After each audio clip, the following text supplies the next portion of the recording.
You guys, it's too hard. It's too hard for me. I try so hard to say things right. Just forgive me for if I say them wrong.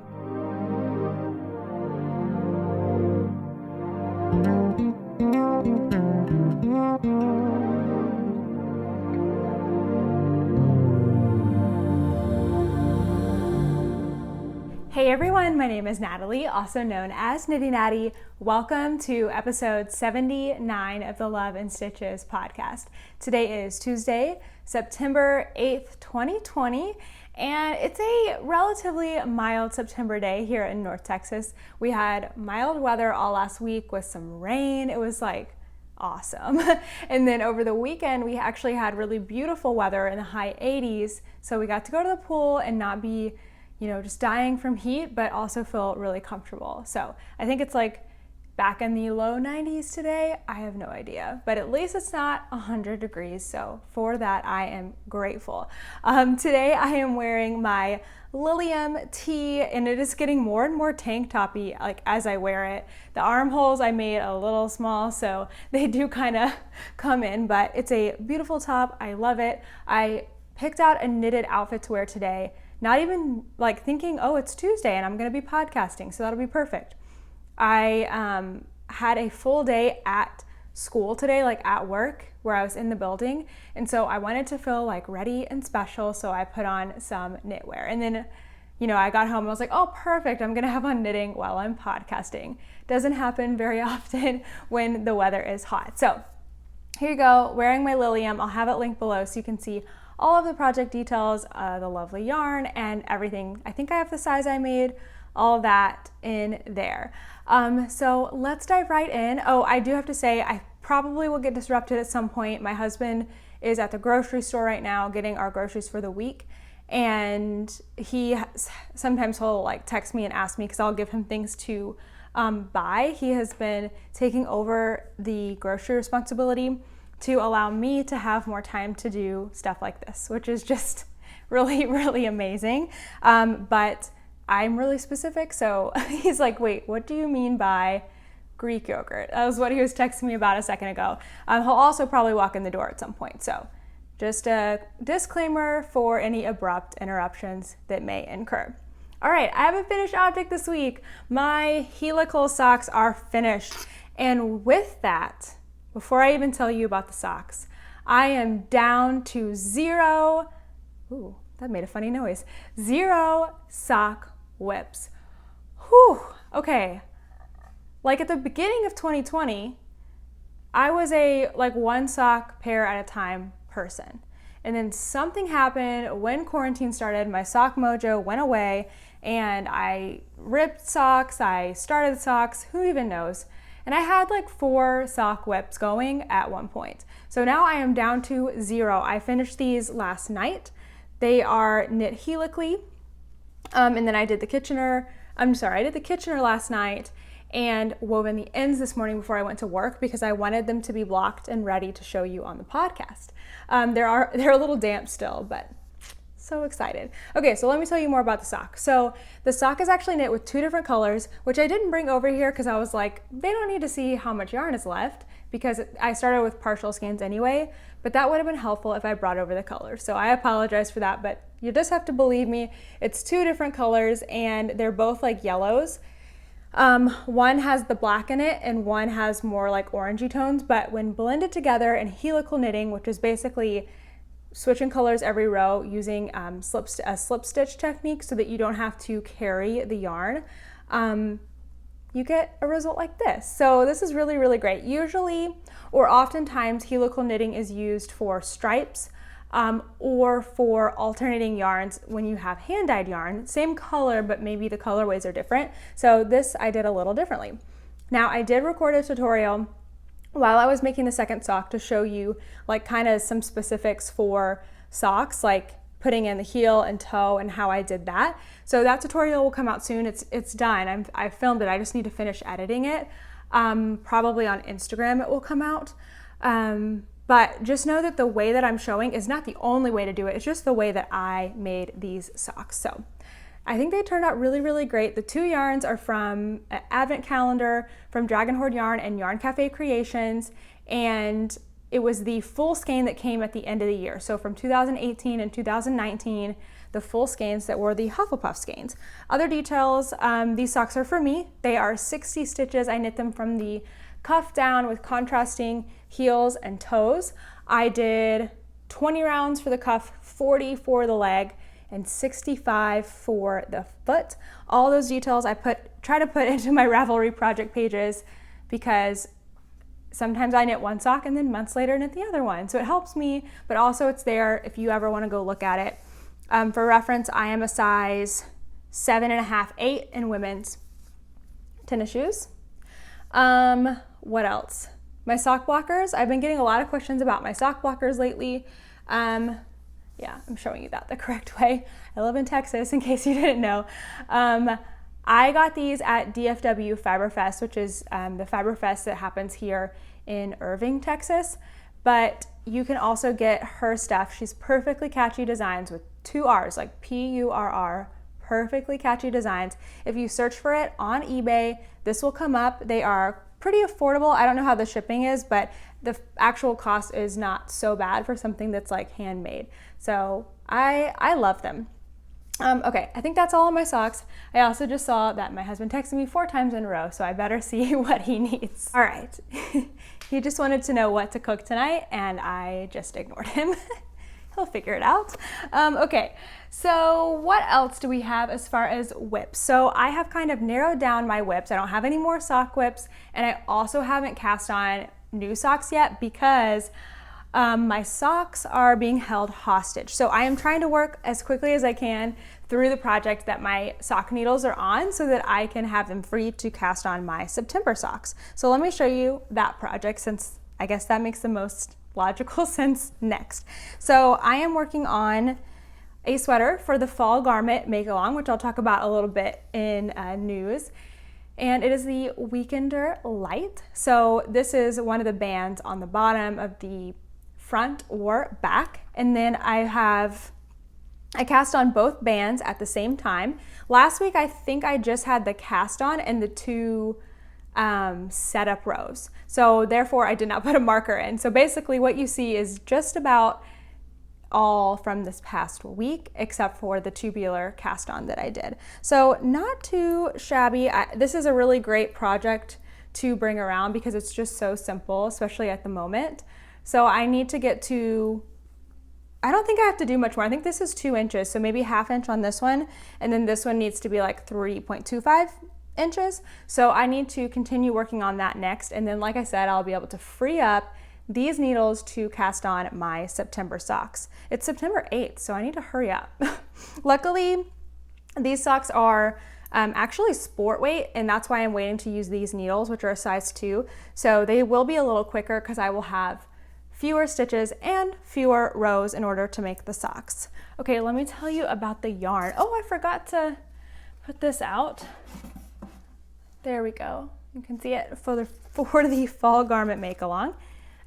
So the yarn that I am using for my sweater, Knit Pick Stroll Fingering, and the color is Jackrabbit Heather. I don't know where it says, but it is Jackrabbit Heather. Oh, it says it on the front. Jackrabbit Heather. And I think Knit Picks has changed their labels on the stroll. At least I saw a picture of somebody with the stroll yarn and they weren't sure if it was the same. I think the labels may have changed, or maybe just sometimes they have like different labels from, I don't know, on different colors because they had some stock left over from when they were that other label. I don't know, that didn't make any sense. But that's what I am using and I really, really like it. I'm excited to wear it and see how it feels, but so far with knitting, it's nice and light and airy. I like the rusticy look that the heather gives it, so I'm enjoying it. This is like the best ribbing ever, isn't it? It's so nice. And the tubular cast on, as much trouble as it gave me, is looking very nice and tidy. There were some like funny bumps and spots in it, but as I've knitted, they've kind of evened out. So if you are trying the tubular cast on and you're not too sure and you see a couple bumps and stuff in it, as long as they're not too major, I think you should be okay to carry on. don't worry about it too much. Like try to knit a few rows and see if that actually changes it. So that's one whip. And then I really only have, oh, that's not true. I have 2 more. I am still working on my Incendiary Tank. This is becoming the project that just needs to be finished. I did try it on over the weekend. So hang on, let me show it to you first. And I've made a teensy bit of progress right there, a couple of inches. Oh good, I just saw that my card was charged, so he made it through the grocery store. Thank goodness. So here's my Incendiary Tank. This is a pattern by Stephanie Aaron, and I've made a few adjustments on it just to make it shallower in the V, and then also much more oversized. So it's looking good. This yarn is Madeline Tosh Twist Light. I think I've said the wrong thing before, but it's Twist Light, and the colorway is Copper Pink or something like that. All the labels are gone because I used this yarn for another project and then ripped it out, so I don't remember. But I will put in a little clip real quick of me trying this on over the weekend. If you want to hear me talk more about it, go watch my vlog from Tuesday because I talk all about it. But it is looking pretty loose, and I'm not 100% sure if it's just because where it's hitting now is at the smallest point of my torso, and so it just looks like way oversized, and it will look better once it's all the way to my hips, or if I've made it too big now. I really don't know. So in true fashion, I'm gonna keep going. I do have a goal for this project now, 3 rounds per day. If I do 3 rounds per day, I should finish the body, I think, in the next 2 weeks, and then I'll have a week to do the ruffle and finish before the end of September. So that is my current goal with my Incendiary Tank. Last project here, I'm going to make you excited but also disappoint you because I have started working back on a design that I started, I don't remember how long ago, but I don't think I'm gonna have it ready in the time frame that I first wanted to. Well, the first wanted to, that's long gone. But my new timeline, I don't think that's going to happen. But I am back to work on it, so that's a good thing.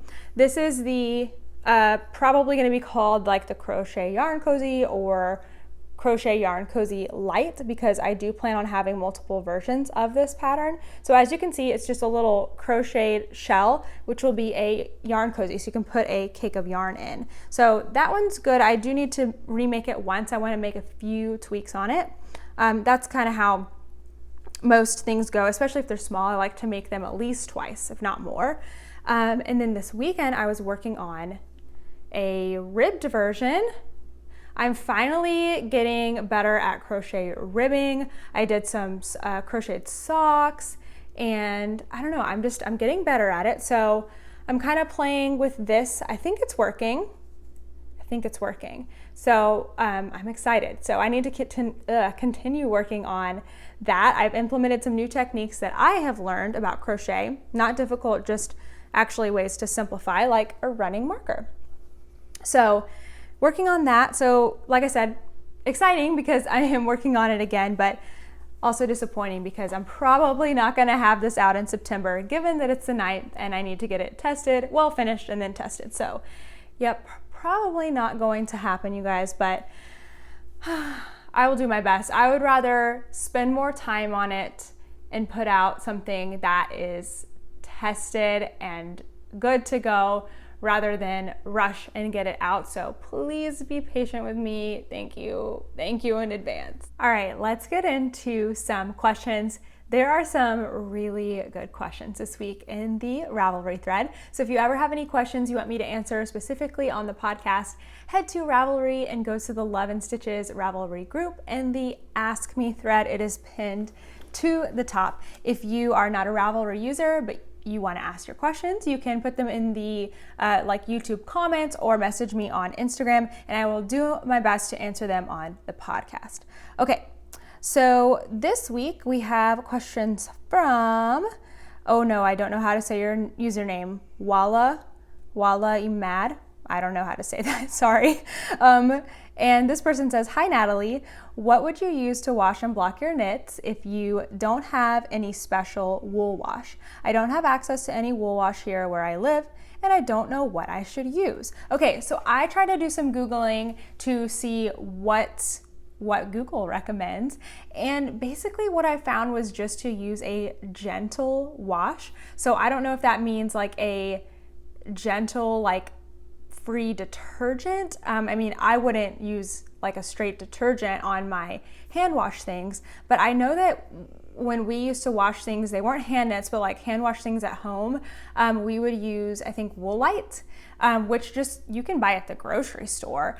So I wonder if you have something like that. I mean, it literally has the name wool in it, so it probably is okay. So anything like gentle, free and clear that is made for hand wash items that you can find at like your grocery store or supermarket, if you have that, should be just fine. You may even dilute it more than you would for like a store-bought item and just try it to see. But I think that should be okay. So yeah, try Woolite. I would not do regular detergent, and I would probably not do dish soap, although I've heard you can use dish soap to hand wash things. I don't know if I would test that out on my hand knits that I work so hard on. So hopefully you have a gentle, free and clear type of hand wash at your, or not hand wash, hand washing kind of a thing at your local store. So I really hope that you can find that and that helps. Okay, the next question is from D. Bovro. You guys, it's too hard. It's too hard for me. I try so hard to say things right. Just forgive me for if I say them wrong. But this is Mariette or Marietta. Hi Natalie, I watch your podcast and I really love it. Thank you. I just started knitting again after years of only crocheting, and I am busy with my 5th pair of socks. That is awesome. I would love to know how to tell the right side of my knitting when I use the long tail cast on method. For instance, if I knit a few rows of garter and would like to switch to stockinette. Please help. Okay, you really challenged me to think with that question, but I love it. And how useful is this going to be for everyone? So my gut says that the tail will be on the right hand, like near your right hand, when you're going to do the right side row. So let's think through that together and make sure that I am thinking correctly. So let me get out a needle, because you know what? We need to be visual here. So let's say that I did this long tail cast on. So when I cast on, I've got tails on both ends. That's really helpful, isn't it? Okay, so let's just say that I did the long tail cast on, and we're gonna pretend this double one is my tail, okay? Because I have a tail over here, so just pretend that it doesn't exist. So you cast on, right? You cast on, and your working yarn is here, and your tail is here, okay? And then you flip, and you're ready to work a right side, right? If the first side is your right side.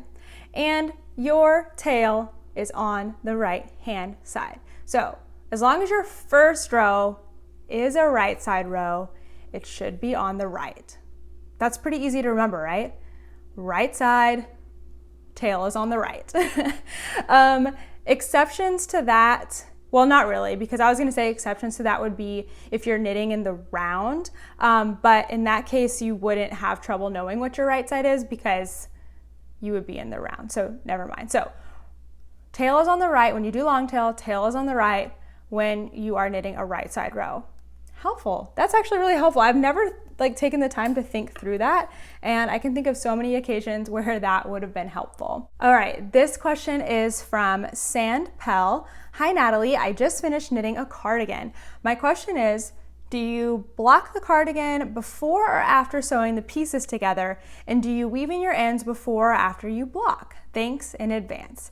Okay, so I'm gonna tell you what you should do, and then what myself and probably most people do. So you really should block your pieces before you seam them together. It actually will make it a little bit easier to seam them if they are blocked. And in most patterns, there's a schematic that tells you exactly how big each piece is supposed to be. Like the sleeve is supposed to be this long and whatever. So you can actually block it to measurement. So if you have all the pieces blocked out, then it makes it a little easier to just put together in general. But I will say there's probably not a lot of people that really do that, though that is one thing that I would recommend doing. This next one about weaving in ends, I would say that I've heard before weave in your ends like before you block, but don't cut them, so that they can kind of, you know, grow and move as your project grows and moves, and then you can snip them afterwards. Because a lot of times you might feel like you weave in your ends and then you snip them, you wash it, and then they're all of a sudden they're like poking out. That might be because your project stretched and now the length that you cut is not long enough. It also might be a good idea to just completely wait to weave in ends until you've blocked something, especially if the project is going to grow a lot, because wherever you've woven in the end could actually shrink down what you have made. But I will tell you that I really don't do this. I weave in my ends and trim them before I block almost all of the time. Certain things, like if I'm doing a really delicate lace weight lace shawl, I might block first, or I might wait to trim the ends. But on most projects, I'm going to weave them in and trim them before I even block it. All right, this question is from Stinkzilla, always with the really good questions. Hi, Natalie. Seems like I have a question for you every week lately. I love it. Keep them coming. This time I'm working on a toe-up sock using 2-color helical knitting and wondering if I can use a fish lips kiss heel using one of the 2 yarns to create a contrast heel. Will you address this in your upcoming helical sock video? Thanks as always for your help and support. So actually, no, I'm not going to address this in the upcoming helical video because I use a contrast color. So I did not use one of my 2 yarns, I used a 3rd yarn instead. However, you could absolutely do this, and I will tell you right now, it may be easier to see with the tutorial, but when I put my heel in, one of my yarns is waiting at the corner of the heel or at the beginning of the round, so you could use that one. The other one is waiting on the top of the instep, not directly at the top, but like one part of the instep. So that one you could just leave. The other one you could use for the contrast heel. So yes, you could definitely do that. And if it doesn't make sense now, hopefully it will make more sense in the tutorial, though I won't directly address it. Instead of adding in a 3rd color, just use the one that is right there at the beginning of the round. All right, last question for today. This is from Lanny129. Hi, Natalie. Is it possible to replace ribbed sweater cuffs and hem with an I-cord bind off? If so, what things should be considered when making that modification? Thank you, Leanne. Well, Leanne, nothing is impossible with knitting, honestly. Like, you can pretty much do or change anything. It's just the amount of effort that's required to do that. Oh man, I feel like I have an eyelash in my eye. My eyelashes have been like falling out. Like a ton of them fell out today. Actually, that was fuzz. Okay. Whew. All right. So let me understand the question. Replace ribbed sweater cuffs and hem with an I-cord bind off. So do you want to take out the entire ribbing and just do an I-cord bind off instead? Or do you want to add an I-cord bind off? Okay. I'm going to assume you want to take out the ribbing. So if that's the case, you would probably continue with whatever other pattern you have. Like, I'm imagining a sweater that has stockinette and then ribbing at the cuffs and the hem. So what you would want to do is pick up in that last part of like the stockinette. I have a tutorial on picking up your stitches before you rip them out. So it would be similar to that, where you just go and you pick up the right leg of every stitch in that row. And then depending on which way you have knit it, so if you've knit it from like the bottom up, you could just cut or like find your end, undo your bind off and start unraveling. If you've knit it from the top down, you would just cut like your knitting there and like completely take it off, because knitting only unravels one direction. It doesn't go the other way. So I hope that makes sense. So if you've knit it from the top down, then you can unravel. If you've knit it from the bottom up, you'll have to cut it off. Now, I guess if you're wanting to replace with an I-cord bind off, you might have to add a little length in the stockinette portion first. And then the I-cord bind off can be tighter. So a lot of times you might want to go up a needle size from your main needle size. It just depends. You could also try using like a stretchy I-cord bind off where there's a yarn over in there to help get things a little stretchier, because you don't want it to like balloon. At least that's probably not the look that most people want. You want it to be nice and even. So you might just have to play with that a little bit for your I-cord bind off, but totally possible, so give it a try. All right, let's do some news. So I have a new video this week. It is a day in the life. It is from this past weekend, Saturday and Sunday, and just all kinds of stuff that we were doing. So I think it's a really fun video, short little 30-minute video. So I will have that linked for you guys if you want to go check it out. There's of course tons of knitting more in behind the scenes on these projects that I just showed you. So that's a lot of fun. And then also the fall garment make along is ongoing. It runs through November 20th.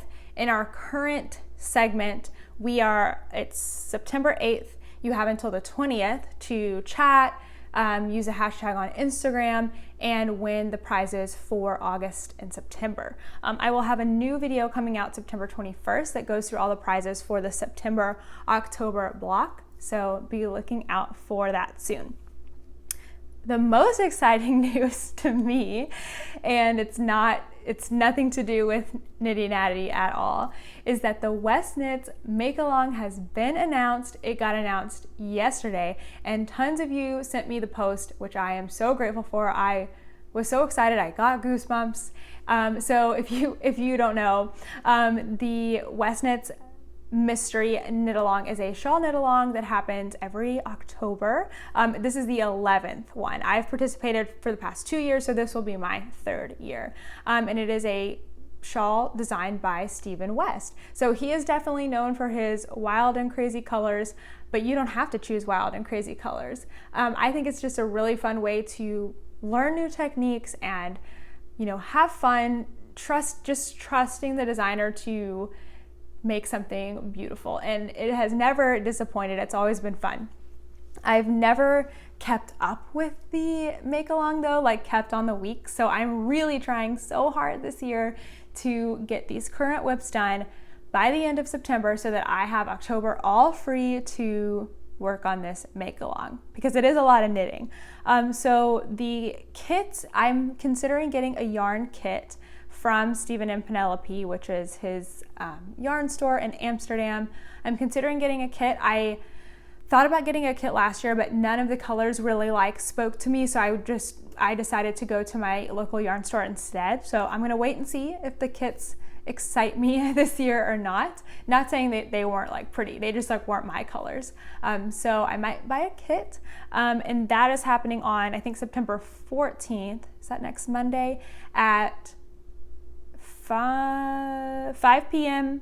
Amsterdam time, which is 10 a.m. Central time. So if you can go off of Central time, figure out what time that is for you. So I'm really, really excited. The actual make-along doesn't start until October 9th, so you got plenty of time if you're using Stash or, don't even want to think about it yet. Plenty of time. Okay, life. So this past weekend was Labor Day, and like I said, I did a vlog, so you can go look there at basically everything we did over the weekend. But we did spend, it seems like, a lot of time with friends this weekend and a lot of time watching sports. It almost felt normal again. Not quite, but it almost felt normal. So that was a lot of fun. Also on Monday, my mother-in-law cooked this extravagant, it looked like she was having a family reunion at our house, and we only had I don't know, not that many people over, and we had ribs and brisket and sides, and it was all so good. So that was a lot of fun. I really enjoyed the weekend, and 3 days, it was great. We are actually going back to work in person full-time sooner than we were supposed to. So I teach elementary school. I'm a reading specialist, and we were going to go back October 2nd, but now I think we're going back September 14th or the 21st. We don't even know. It's so weird. It's so weird not to know. I am going into work every day this week, but that's more because one of my roles is the testing coordinator, and I am conducting some in-person tests because we have some kids that either their technology at home isn't working for them, or they're just having another struggle, and so they're coming into the school to test. So that was today. It was the cafeteria. There was 6 kids all spread out in the cafeteria, and we had our masks on and we made it work. So that's what's going on for me this week. Bringing me joy. I don't know. I'm I'm feeling pretty joyful overall. I'm excited because we have a lot of hockey going on, so that means a lot of time to sit and watch stuff and knit, which is really fun. I also have my knit night tonight, which I'm excited. Every Tuesday I'm like, oh no, I like ran out of time, I'm not gonna have time. And it's such a priority for me to have that social like knit time that I always find a way to make it work. So really excited for that. I don't know what I'm gonna work on.